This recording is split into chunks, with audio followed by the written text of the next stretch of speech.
Hello साथियों, स्वागत है आपका अपने चैनल डीएलएड पल्लव पांडे में। आज हम चर्चा कर रहे हैं भारत में विद्यालयी शिक्षा के प्रमुख सरकारी अभियानों के बारे में। राष्ट्रीय माध्यमिक शिक्षा अभियान और समग्र शिक्षा अभियान की हम लोग चर्चा कर चुके हैं। आज हम बात कर रहे हैं सर्व शिक्षा अभियान की। आइए चर्चा कर लेते हैं इसकी। सर्व शिक्षा अभियान की शुरुआत की बात करते हैं। यह भारत सरकार का एक प्रमुख कार्यक्रम है जिसकी शुरुआत प्रधानमंत्री अटल बिहारी वाजपेयी जी के कार्यकाल में हुई थी, है ना। अब इसमें महत्वपूर्ण बात यह है कि राष्ट्रीय माध्यमिक शिक्षा अभियान इसकी शुरुआत कब हुई थी और सर्व शिक्षा अभियान की शुरुआत कब हुई थी। यह महत्वपूर्ण प्रश्नों में से एक प्रश्न बन करके आता है और ये एक अकादमिक एवं प्रतियोगी परीक्षाओं में पूछे जाने वाले बेहतरीन प्रश्नों में से एक प्रश्न है ना। तो प्रधानमंत्री अटल बिहारी वाजपेयी जी के कार्यकाल में इस सर्व शिक्षा अभियान, जिसे SSA भी कहा जाता था, कहेंगे अब हम, क्योंकि हम रमसा का अध्ययन कर चुके हैं। रमसा और सर्व शिक्षा अभियान और टीचर एजुकेशन मिलकर अब समसा का रूप ले चुके हैं। इससे पहले वाले वीडियो में हम इस बात की चर्चा कर चुके हैं, है ना। तो याद रखने की बात यह है कि भारत सरकार का प्रमुख कार्यक्रम है जिसकी जो शुरुआत जो है वो वाजपेयी जी के प्रधानमंत्रित्व काल में हुई थी और इसका जो समय था 2000 से 2001 के बीच में इसको शुरू किया गया था। इसके उद्देश्य क्या, ये हम लोग चर्चा कर लेते हैं कि सर्व शिक्षा अभियान का क्या उद्देश्य था। ये इसका उद्देश्य शिक्षा की सार्वभौमिकता, देखिए यूनिवर्सलाइजेशन, बहुत ध्यान रखिएगा, यूनिवर्सलाइजेशन है ना, यूनिवर्सलाइजेशन ऑफ एजुकेशन, ये इसमें शिक्षा की सार्वभौमिकता और शिक्षा के भूमंडलीकरण में अध्ययन है, अंतर है, ये आप ध्यान रखिएगा, है ना। Universalisation of education and globalisation of education में अंतर है। कई बार इन दोनों को एक ही मान लिया जाता है, तो आप इसे ध्यान रखिएगा। शिक्षा की सार्वभौमिकता, सुलभता, दूसरा पहलू है इसमें सुलभता, तथा और प्रतिधारण अर्थात शिक्षा ग्रहण करना, यानी शिक्षा ग्रहण करने के लिए इस तरह की सुविधाएं प्रदान करना। ये तीन मुख्य उद्देश्यों को लेकर के, तीन आदर्शों को लेकर के यह सर्व शिक्षा अभियान की शुरुआत की गई थी, है ना। सर्व शिक्षा अभियान के माध्यम से प्रारंभिक शिक्षा में बालक, बालिका और सामाजिक श्रेणी के अंतर को दूर करने का प्रयास किया गया। अब इसमें महत्वपूर्ण बात आप देखिएगा, प्रारंभिक शिक्षा अंतर देखिएगा। राष्ट्रीय माध्यमिक शिक्षा अभियान जो हमने पढ़ा था वो किस स्तर की शिक्षा के लिए था और सर्व शिक्षा अभियान किस स्तर की शिक्षा के लिए। ये बहुत इसमें बहुत माइन्यूट इसमें डिफरेंस है, लेकिन बहुत मेजर इसका एक इम्पैक्ट उभर करके सामने आता है। प्रश्न अगर आए कि सर्व शिक्षा अभियान तथा राष्ट्रीय माध्यमिक शिक्षा अभियान में क्या अंतर है, तो उसमें बेसिक अंतर यही है कि इनका जो आयु वर्ग है, बच्चों का आयु वर्ग है, उससे संबंधित है। ये पहले वाले वीडियो का अध्ययन करके तर्क आधारित इस प्रश्न का आप उत्तर अवलोकित कर लीजिएगा, है ना। तो फिर हम इसकी चर्चा कर लेते हैं कि सर्व शिक्षा अभियान जो है उसकी शुरुआत प्रधानमंत्री अटल बिहारी वाजपेयी जी के कार्यकाल में हुई थी 2000 से 2001 के बीच में। और इसका जो मुख्य जो उद्देश्य था वो था शिक्षा का सार्वभौमिकरण, शिक्षा की सुलभता और शिक्षा की प्रतिधारणा। और सबसे महत्वपूर्ण बात, प्रारंभिक शिक्षा को बालक बालिका और सामाजिक श्रेणी के अंतर से दूर करके, क्योंकि जब यूनिवर्सलाइजेशन जो शब्द है, अब इसमें एक प्रश्न संदर्भ और उभर के आ रहा है कि नीचे जो ये जो पंक्ति है, यह पंक्ति आप ये कह सकते हैं कि सार्वभौमिकता, शिक्षा की सार्वभौमिकता की परिभाषा है। अगर कोई कहा जाए, कहे कि आपसे कि शिक्षा की सार्वभौमिकता की परिभाषा क्या होगी, तो शिक्षा की सार्वभौमिकता की परिभाषा सर्व शिक्षा अभियान के तहत है। सर्व की प्रारंभिक शिक्षा में बालक बालिका और सामाजिक श्रेणी में अंतर को दूर कर सबको समान भाव से, समान रूप से शिक्षा प्रदान करना ही शिक्षा का सार्वभौमिकरण है, यूनिवर्सलाइजेशन और एजुकेशन है। यह आपका जवाब होना चाहिए। तो यह है सर्व शिक्षा अभियान का आरंभ। महत्वपूर्ण बात इसमें तीन जो उसके शिक्षा, इसके जो उद्देश्य हैं उन्हें उस पर हमें ध्यान रखना। हम फिर रिपीट कर रहे हैं, सार्वभौमिकता, सुलभता और प्रतिधारण।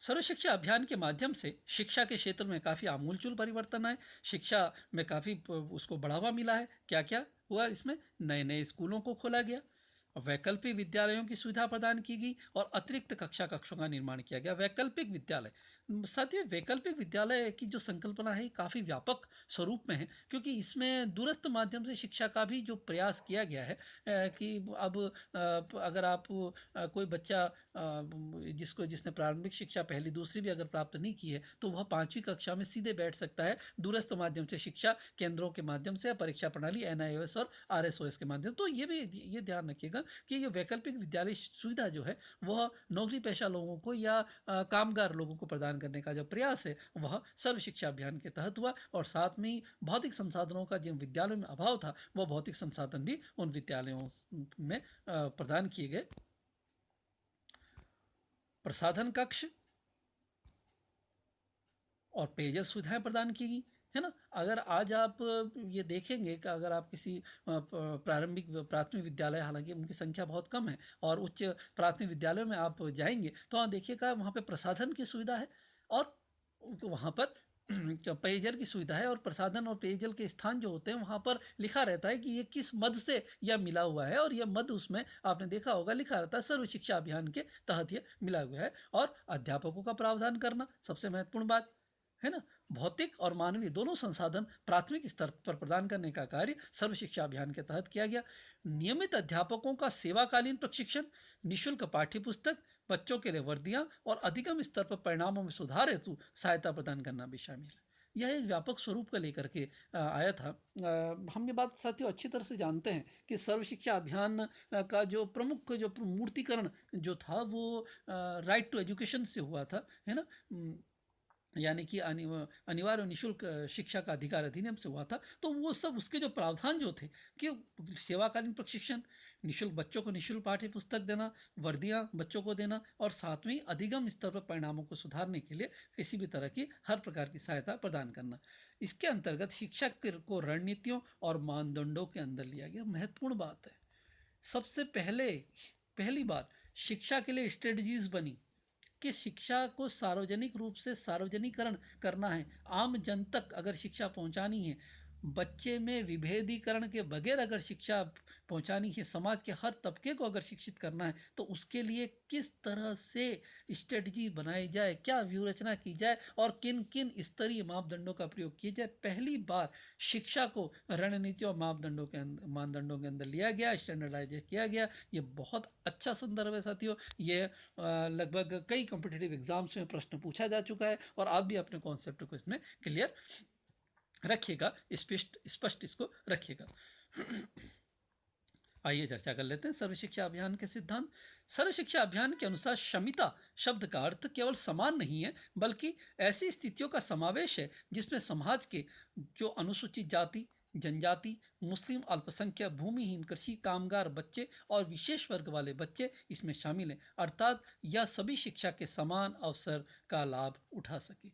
मतलब इसमें जो तथाकथित समाज के जो सर्वहारा वर्ग हैं, दबित जो वर्ग हैं, कुचलित जो वर्ग हैं, उन वर्ग के बच्चों को शिक्षा देने का, प्रारंभिक शिक्षा, राष्ट्रीय माध्यमिक शिक्षा व्यापक स्वरूप लेकर के आई थी 2000 जब हमने इसकी चर्चा की थी कि 5 किलोमीटर 2009 से उसकी जो हुआ था कि 5 किलोमीटर और 7 से 10 किलोमीटर की संकल्पना थी वो व्यापक स्वरूप में थी। लेकिन प्रारंभिक शिक्षा को हर बच्चे तक बगैर किसी ऊंच नीच, बगैर किसी अंतर के पहुंचाने का प्रयास किया वह सर्व शिक्षा अभियान के तहत था। और इसमें सबसे पहली बार यहाँ भी जो है एक तो अल्पसंख्यक शब्द को जोड़ा गया, है ना, और विशेष वर्ग वाले बच्चे यानी कि विशेष आवश्यकता वाले बच्चों को, यानी कि चाइल्ड विद स्पेशल नीड्स, हम आगे वाले कुछ वीडियोस में इसका अध्ययन करेंगे। तो इन बच्चों को शिक्षा के अवसर प्रदान करने का प्रयास करने की इसमें संकल्पना की गई। यह सर्व शिक्षा अभियान के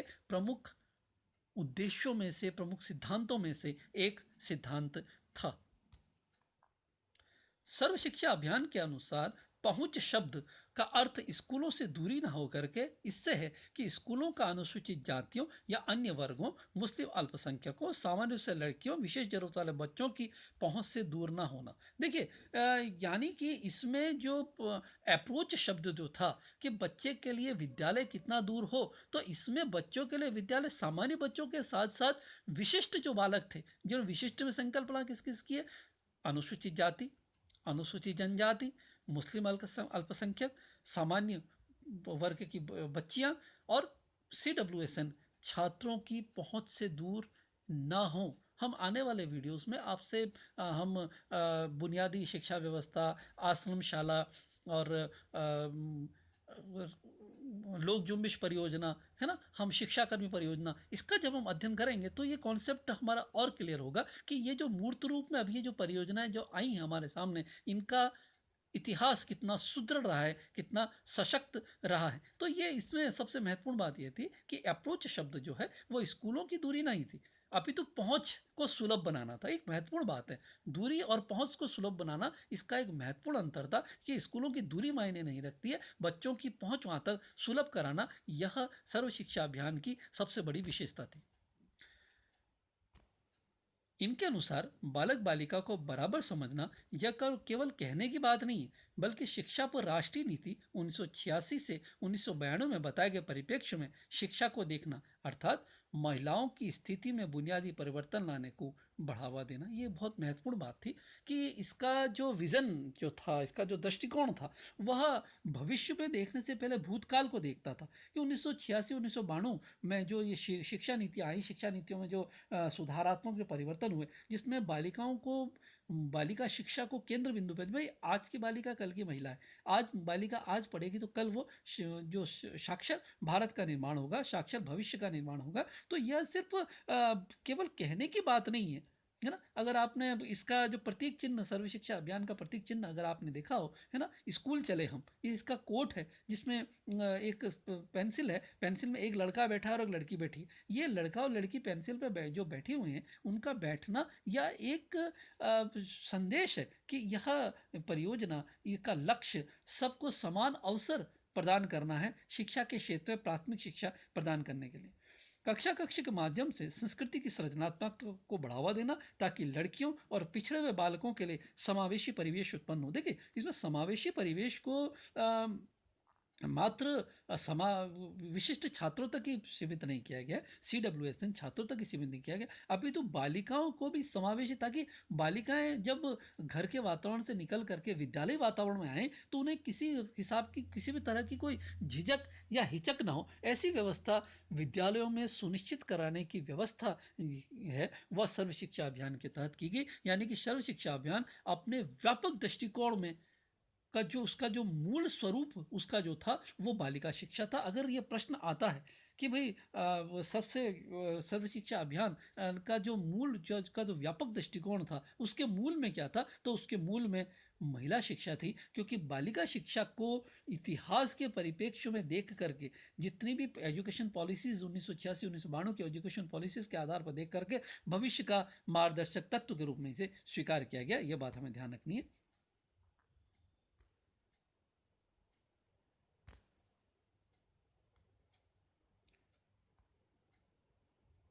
शिक्षा RT के अनुसार के माध्यम से अध्यापकों, अभिभावकों तथा शैक्षिक प्रशासकों द्वारा दंडात्मक प्रक्रियाओं को रोकना और उनके नैतिक मूल्यों के अनुसार बांधना। देखिए, यहाँ अब आप सोच रहे होंगे कि लागू तो सर 2001 2002 में वो RT कहाँ से आ गई, है ना। राइट टू एजुकेशन का जब हम इसका इतिहास हम पढ़ेंगे तो इसके इतिहास का मूल हमें 2002 से हमें प्राप्त होता है। ये चर्चा हम लोग आगे इसकी करेंगे, और 2009 में पूर्णता को प्राप्त हो करके 2010 में हम लोगों के सामने आया और आज अपने सशक्त स्वरूप को अपनाए हुए हैं।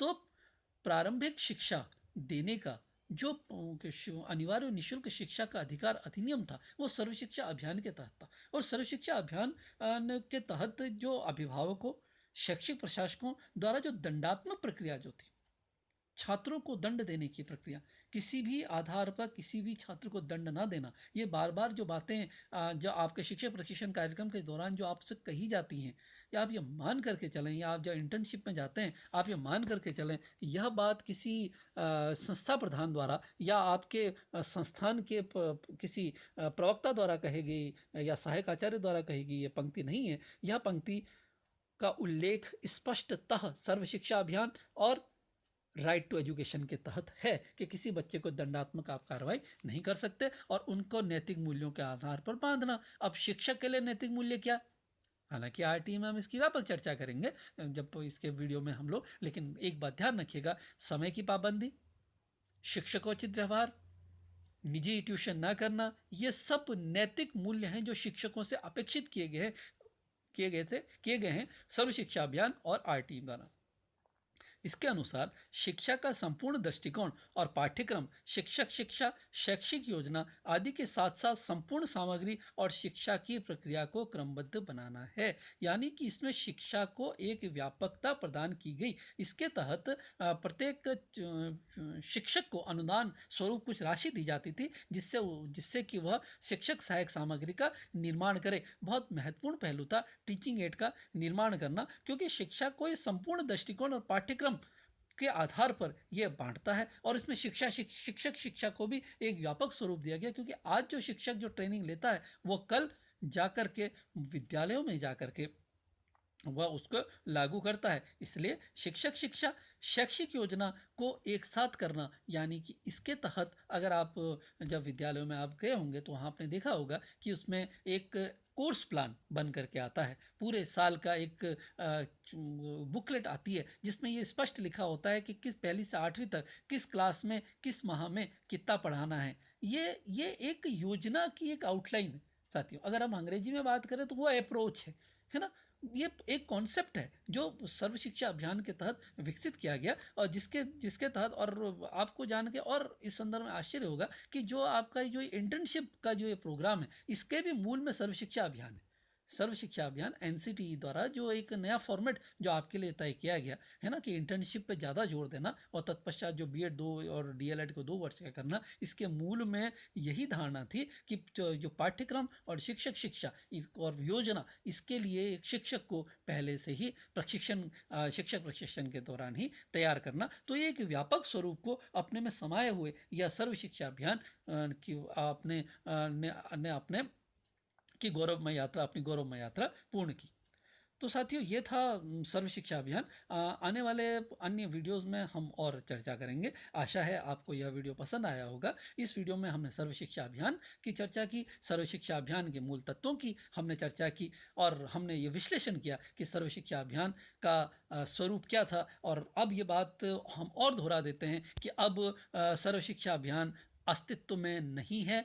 रमसा के वीडियो में हम लोग देख चुके हैं कि सर्व शिक्षा अभियान और राष्ट्रीय माध्यमिक शिक्षा अभियान और शिक्षक शिक्षा, यह तीनों जो हैं वह एक होकर के उनको समग्र शिक्षा अभियान का नाम दिया गया है, जिसके तहत कक्षा 1 से कक्षा 12वीं तक की सारी शिक्षण व्यवस्था समग्र शिक्षा अभियान के तहत समाहित हो गई है। पूर्व वाला वीडियो आप लोग देख लीजिएगा, उसका एनालिसिस आप जरूर कर लीजिएगा। लेकिन सर्व शिक्षा अभियान अपने महत्व को आज भी बनाए हुए है, क्योंकि सर्व शिक्षा अभियान ने ही शिक्षकों में एक शिक्षण के प्रति एक रुचि जागृत की। दूसरा सबसे महत्वपूर्ण पहलू इसमें यह रहा कि इसने राइट टू एजुकेशन को प्राथमिक स्तर पर पहली से 8वीं तक लागू करने का एक महत्वपूर्ण कार्य किया, एक विशिष्ट कार्य किया। साथियों, धन्यवाद। पहले भी मैंने कहा है, इस चैनल का निर्माण मात्र और मात्र आप तक अधिकृत सामग्री पहुंचाने के लिए मैंने किया है।